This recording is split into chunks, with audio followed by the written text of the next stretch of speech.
মাত্র ১৩ দিনে ২০০রও বেশি আমেরিকার অস্ত্র ধ্বংস করল ইরান। যুক্তরাষ্ট্রের শত কোটি ডলারের ক্ষতি। এত শক্তি কে দিল তেহরানকে? মধ্যপ্রাচ্যের যুদ্ধে কি বদলে গেছে শক্তির সমীকরণ? মাত্র ১৩ দিনের সংঘাত, আর সেই সংঘাত ঘিরে ইরানের একের পর এক বিস্ফোরক দাবি। তেহরানের ভাষ্য অনুযায়ী মধ্যপ্রাচ্যে যুক্তরাষ্ট্রের একাধিক সামরিক ঘাঁটিতে হামলায় শত শত সামরিক স্থাপনা ক্ষতিগ্রস্ত হয়েছে, ধ্বংস হয়েছে যুদ্ধ সরঞ্জাম, আর যুক্তরাষ্ট্রের হয়েছে শত কোটি ডলারের ক্ষয়ক্ষতি। কিন্তু এই দাবিগুলো কতটা সত্য, স্বাধীনভাবে কতটা যাচাই হয়েছে, আর এই সংঘাত থেকে আসলে কে কৌশলগত সুবিধা পেল? আজকের প্রতিবেদনে আমরা বিশ্লেষণ করব। প্রতিবেদনটি শেষ পর্যন্ত দেখুন। শেষ অংশে রয়েছে এমন একটি বিশ্লেষণ যা পুরো যুদ্ধের হিসেবই বদলে দিতে পারে। ইরানের সামরিক বাহিনীর দাবি, ১৩ দিনের সংঘাতে বাহরাইন, কুয়েত, জর্ডান ও ইরাকে অবস্থিত যুক্তরাষ্ট্রের বিভিন্ন সামরিক স্থাপনায় ব্যাপক ক্ষয়ক্ষতি হয়েছে। তাদের ভাষ্যমতে ২ শতাধিক সামরিক অবকাঠামো, রক্ষণাবেক্ষণ কেন্দ্র এবং বিভিন্ন প্রতিরক্ষা স্থাপনা ক্ষতিগ্রস্ত বা ধ্বংস হয়েছে। এছাড়া ইরাকের ইরবিলে অবস্থিত একটি মার্কিন সামরিক স্থাপনা পুরোপুরি অকার্যকর হয়ে গেছে বলেও দাবি করা হয়েছে। ইরান আরও দাবি করেছে, এই হামলায় ২ শতাধিক মার্কিন সেনা নিহত হয়েছে। তবে গুরুত্বপূর্ণ বিষয় হল, এই দাবিগুলো স্বাধীন আন্তর্জাতিক সূত্রে নিশ্চিত করা যায়নি এবং যুক্তরাষ্ট্র এসব দাবি স্বীকার করেনি। ক্ষয়ক্ষতির যে তালিকা প্রকাশ করেছে তেহরান, ইরানের প্রকাশিত তথ্যে ক্ষয়ক্ষতিকে ৪টি ভাগে ভাগ করা হয়েছে। ১. রাডার ও আকাশ প্রতিরক্ষা ব্যবস্থা। ২. লজিস্টিক ও সহায়তা অবকাঠামো। ৩. অপারেশনাল সামরিক স্থাপনা। ৪.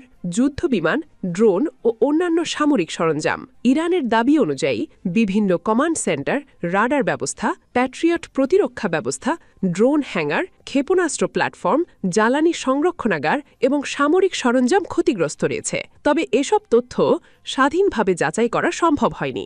সস্তা ড্রোন বনাম ব্যয়বহুল প্রতিরক্ষা ব্যবস্থা। এই সংঘাতে সবচেয়ে বেশি আলোচিত বিষয়গুলোর একটি, কম খরচের ড্রোন ও ক্ষেপণাস্ত্র দিয়ে কি ব্যয়বহুল প্রতিরক্ষা ব্যবস্থাকে চ্যালেঞ্জ জানানো সম্ভব? প্রতিরক্ষা বিশ্লেষকদের মতে আধুনিক যুদ্ধে তুলনামূলক কম খরচের ড্রোন ব্যবহার দিন দিন বাড়ছে, কারণ এগুলোর মাধ্যমে প্রতিপক্ষকে ব্যয়বহুল প্রতিরক্ষা ব্যবস্থা ব্যবহার করতে বাধ্য করা যায়। তবে এর অর্থ এই নয় যে শুধুমাত্র সস্তা ড্রোন দিয়ে যুদ্ধের ফল নির্ধারিত হয়ে যায়। যুদ্ধের ফল নির্ভর করে গোয়েন্দা তথ্য, বিমান প্রতিরক্ষা, লজিস্টিক, কৌশল এবং দীর্ঘমেয়াদী সামরিক সক্ষমতার উপরও। ইরানের এসব দাবির বিষয়ে যুক্তরাষ্ট্র আনুষ্ঠানিকভাবে একই ধরনের ক্ষয়ক্ষতির তথ্য নিশ্চিত করেনি, বরং ওয়াশিংটনের বক্তব্য, তাদের বাহিনী পরিস্থিতি পর্যবেক্ষণ করছে এবং প্রয়োজনে প্রতিক্রিয়া জানাতে প্রস্তুত। যুদ্ধের সময় উভয় পক্ষই নিজেদের অবস্থানকে শক্তিশালী দেখানোর চেষ্টা করে, ফলে সরকারি দাবির পাশাপাশি স্বাধীন যাচাইও সমান গুরুত্বপূর্ণ হয়ে ওঠে। ১৩ দিনের যুদ্ধে কে এগিয়ে? বিশ্লেষকদের মধ্যে মতভেদ রয়েছে। একদল মনে করেন ইরান তুলনামূলক কম ব্যয়ের অস্ত্র ব্যবহার করে যুক্তরাষ্ট্রকে প্রতিরক্ষামূলক অবস্থানে যেতে বাধ্য করেছে। অন্যদিকে আরেক দল বলছেন সাময়িক হামলা আর কৌশলগত বিজয় এক বিষয় নয়। কোন পক্ষ প্রকৃতপক্ষে এগিয়ে আছে তার নির্ভর করবে দীর্ঘমেয়াদী সামরিক ও রাজনৈতিক ফলাফলের উপর। সাম্প্রতিক সময়ে সরাসরি হামলার তীব্রতা কিছুটা কমেছে, কিন্তু মধ্যপ্রাচ্যের পরিস্থিতি এখনও অস্থির। তেহরান বলছে তাদের বাহিনী যে কোনো পরিস্থিতির জন্য প্রস্তুত। অন্যদিকে যুক্তরাষ্ট্র জানিয়েছে প্রয়োজন হলে তারা দ্রুত প্রতিক্রিয়া জানাতে সক্ষম।